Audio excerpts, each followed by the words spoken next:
សួស្តីអ្នកទាំងអស់គ្នាយើងវិលមកជួបគ្នាម្ដងទៀតហើយនេះគឺជាស៊ីហ្សនទី2នៃរឿង Van and Swan សាច់រឿងនៃស៊ីហ្សន2យើងបានចាប់ផ្ដើមឡើងនៅពេលដែលលោកគ្រូវឹកនើគឺគាត់បានកែនៅកតាកិច្ចការដែលគាត់បានប្រឡងការវិវគ្គមុននឹងឯងដោយគាត់គឺបានកែនៅកតាកិច្ចការដែលមានឈ្មោះរបស់វាគឺគាត់ពិតជាសប្បាយចិត្តខ្លាំងណាស់នៅពេលដែលឃើញវាគឺគាត់អាចប្រឡងបាន100បន្ទុកបែបនេះយើងមកមើលវាឡើងនេះបន្តិចគឺគាត់កំពុងតែរៀនបន្ថែមនៅឯបណ្ណាល័យក៏ដោយសារតែគាត់ត្រូវប្រឡងនៅថ្នាក់របស់លោកគ្រូ Edward ម្ដងដឹងស្រាប់ហើយលោកគ្រូ Edward គឺមិនបធូរដៃទៅកាន់វានោះទេអញ្ចឹងហើយទើបគាត់ខំប្រឹងរៀនតាំងពីព្រឹករហូតមកដល់យប់យូរតែម្ដងឥឡូវនេះគឺគាត់គេងនៅក្នុងបណ្ណាល័យKalenនៅពេលដែលនាងឃើញវាគេងបែបនេះគឺនាងពិតជាក្បាលខូចយូរតែម្ដងគឺចង់ថាបគេនៅពេលគេងអីណាក៏ប៉ុន្តែនៅពេលនឹង Roste ក៏បានមកបង្អាក់ដំណើររបស់នាងនៅពេលនេះនាងពិតជាភ័យយូរតែម្ដងខ្លាច Roste យកទៅប្រាប់គេហើយនាងពិតជាមិនយល់ពីវានោះទេតែហេតុអ្វីបានជាគាត់ខំប្រឹងដល់ថ្នាក់ហ្នឹងចំណែកឯ Euphoria វិញគឺនាងមិនបានខំប្រឹងអ្វីសោះគ្រាន់តែនាងអង្គុយនៅលើប៉មហើយចាំអវត្តមានវាឡើងទៅជួបនាងតែប៉ុណ្ណោះជាការស្រេចហើយការនិយាយរបស់នាង Roste ក៏គាត់បានយល់ស្របអំពីការនិយាយរបស់ Colette ផងដែរឥឡូវនេះយើងក៏លេចមកមើលថ្នាក់របស់លោកគ្រូ Edward បន្តិចគឺមកដល់ពេលដែលត្រូវប្រឡងហើយ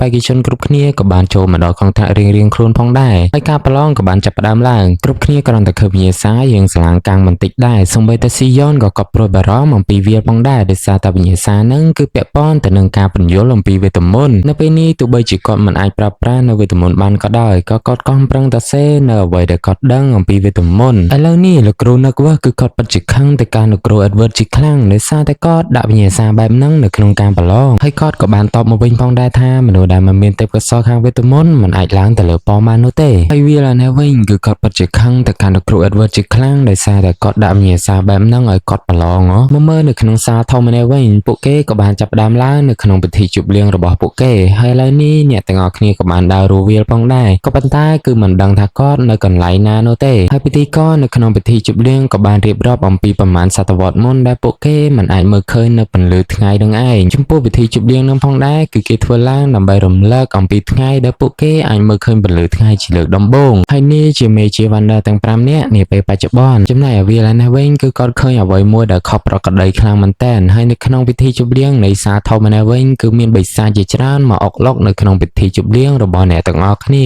ចំពោះវេទមន្តគឺមិនអាចធ្វើអ្វីបានទៅលើបិសាចទាំងអស់នឹងនោះទេបើយេត្រូវវាមកសម្លាប់យ៉ាងរង្គាលទៅវិញទៅពេលនេះនាយកសាលាខាត្រិនគឺគាត់បានយល់អំពីអវត្តមាននៃដាវដែល Finn បានប្រគល់ឲ្យគាត់ចំណែកឯលោក Aaron នៅនេះវិញក៏គាត់បានយល់អំពីស្ថានភាពផងដែរអញ្ចឹងគឺគាត់បានហាមមេជា Wonder ទាំង5នាក់មិនឲ្យចុះទៅតទល់ជាមួយនឹងបិសាចនោះទេព្រោះអីវាគឺជាអន្ទះរបស់បរិសុទ្ធ2នាក់នេះតែប៉ុណ្ណោះដើម្បីឲ្យមេជា Wonder ចេញមកអាលនឹងពួកគេសម្លាប់ជាជាមិនខានព្រោះអីលោក Aaron បានជឿជាក់ទៅលើវារួចហើយគឺគាត់សង្កេតថាវាអាចនឹងទប់ទល់ទៅលើបិសាចទាំងអស់នឹងបានផងដែរហើយ Roste ក៏បានចេញមកប្រាប់វាឲ្យវាទៅសម្លាប់បិសាចណាដែលមានអាវុធខ្លាំងៗដើម្បីងាយស្រួលទៅលើពួកគេប្រយុទ្ធហើយលោក Aaron ក៏បានប្រាប់ឲ្យ Iris ហៅមនុស្សទឿទាំងអស់ឲ្យចូលរួមនៅក្នុងការប្រយុទ្ធលើកហ្នឹងក៏ដោយសារតែគាត់ដឹងថាផ្លែដាវរបស់វាមិនអាចទប់ទល់ទៅលើបិសាចទាំងអស់នឹងតែម្នាក់ឯងបាននោះទេអញ្ចឹងមានតែពឹងទៅលើផ្លែបថៅរបស់មនុស្សទឿបន្ថែមតែប៉ុណ្ណោះទើបអាចទប់ទល់ចប់ហើយឥឡូវនេះអ្នកទាំងពីរក៏បានហៅនៅបិសាចដ៏ខ្លាំងមួយហើយបិសាចមួយប្រភេទហ្នឹងគឺវាមានឈ្មោះថា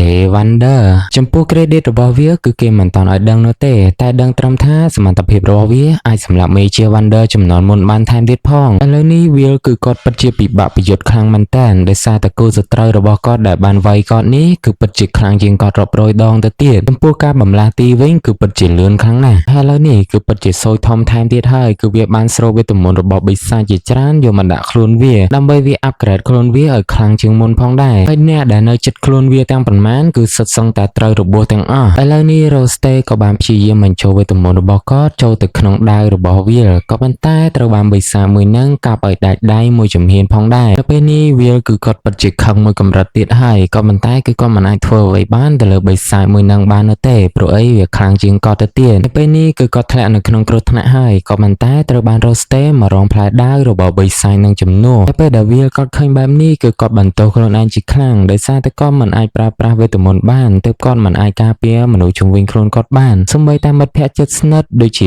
Roste គឺគាត់មិនអាចការពារបាននឹងការសន្យាជាមួយនឹង Euphoria តែឥឡូវនេះអ្នកទាំងពីរត្រូវបានគេវាយប្រហារនៅលើអាកាស Colette ជាមួយនឹង Sion គ្រាន់តែឃើញបែបនឹងភ្លាមសម្ដៅទៅទីនឹងយកតែម្ដង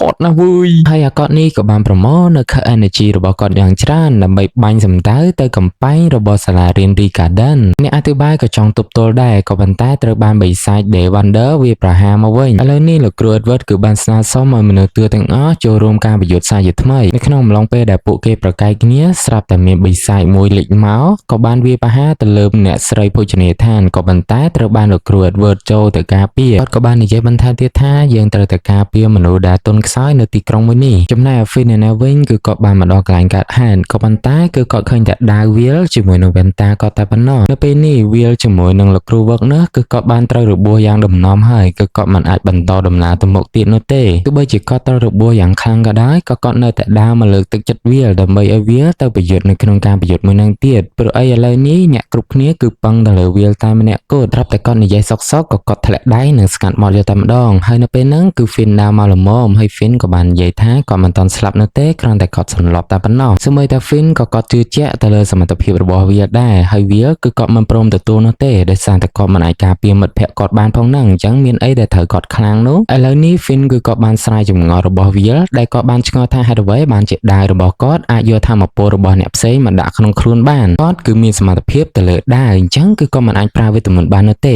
មានតែគាត់យកវេទមន្តរបស់គេមកដាក់នៅក្នុងដាវខ្លួនឯងតែប៉ុណ្ណោះវាគឺជាសមត្ថភាពដាវនឹងដាវហើយសមត្ថភាពមួយហ្នឹងវាខ្លាំងជាងវេទមន្តទៅទៀតបន្ទាប់ពី Finn ក៏បានដាស់នៅសមត្ថភាពរបស់វាលមកឲ្យគាត់វិញហើយវាលក៏គាត់បានរត់យ៉ាងលឿនដើម្បីសម្លាប់បិសាចនៅទូទាំងក្រុងនឹងទាំងអស់ត្រឹមតែមួយប្រព្រិចភ្នែកតែប៉ុណ្ណោះនៅពេលនេះ Sion កំពុងតែមានគ្រោះថ្នាក់ហើយក៏ប៉ុន្តែត្រូវបានវាលចូលមកជួយលំមដោយសារតែគាត់រត់មកដល់ហ្នឹងឥឡូវយើងក៏លេចមកមើលនៅក្នុងអតីតកាលបន្តិចមានស្ត្រីម្នាក់បានពោតិរក់នៅក្នុងដៃហើយយើងមិនដឹងនោះទេថាតិរក់នឹងស្ត្រីហ្នឹងគឺជានរណាគេព្រោះអីសាច់រឿងគេមិនតាន់ប្រាប់ផងក៏ប៉ុន្តែយើងចាប់អារម្មណ៍ទៅលើបុរសម្នាក់ដែលបានទទួលតិរក់ពីស្ត្រីម្នាក់ហ្នឹងនោះគឺជា Finn ឥឡូវយើងមកមើលការប្រយុទ្ធរវាងវាលជាមួយនឹងបិសាច Day Wonder នេះវិញគាត់ពិតជាមានប្រៀបទៅលើបិសាចមែនតើហើយ Finn ក៏គាត់បានសប្បាយចិត្តផងដែរនៅពេលដែលឃើញវាលគាត់មានសមត្ថភាពខ្លាំងដល់ថ្នាក់ហ្នឹងចំពោះបិសាចដែលមានសមត្ថភាពសម្រាប់ទៅលើមេជា Wonder បានវាពិតជាមិនណយនោះទេសូម្បីតែដាវរបស់វាក៏ពិបាកនឹងសម្លាប់វាផងដែរកាប់វារហូតដល់បាក់ដាវជាពីរហើយវានៅតែមិនត្រូវរបួសធ្ងន់ធ្ងរទៀតនៅពេលនេះវាលគឺគាត់អត់មានដាវប្រើនោះទេដោយសារតែដាវរបស់គាត់បាក់មកចំហៀងហើយ Euphoria នៅពេលហ្នឹងនាងក៏បានតម្លាក់ដាវរបស់នាងមកឲ្យវាលផងដែរឥឡូវនេះវាលបានទទួលនៅធម្មពលថ្មីមួយទៀតហើយគឺជាធម្មពលតកអញ្ចឹងសត្រូវរបស់គាត់ទាំងប៉ុន្មានវាហាក់បីដូចជាកំតិចផែអញ្ចឹងស្រាប់តែពេលហ្នឹងគឺមានបិសាចជាច្រើនចេញពី Dungeon ដើម្បីមកវាប្រហារទៅលើវាលបិសាចទាំងអស់ហ្នឹងឥឡូវវាមិនមែនជាគូប្រជែងជាមួយនឹងវានោះទេវាហាក់បីដូចជាបើសាក់មកឲ្យវាវាយលេងអញ្ចឹងហើយក្តីសង្ឃឹមដែលអ្នកទាំងអស់គ្នានៅសល់ទាំងប៉ុន្មានដាក់បញ្ចូលទៅលើវាលទាំងអស់ហើយ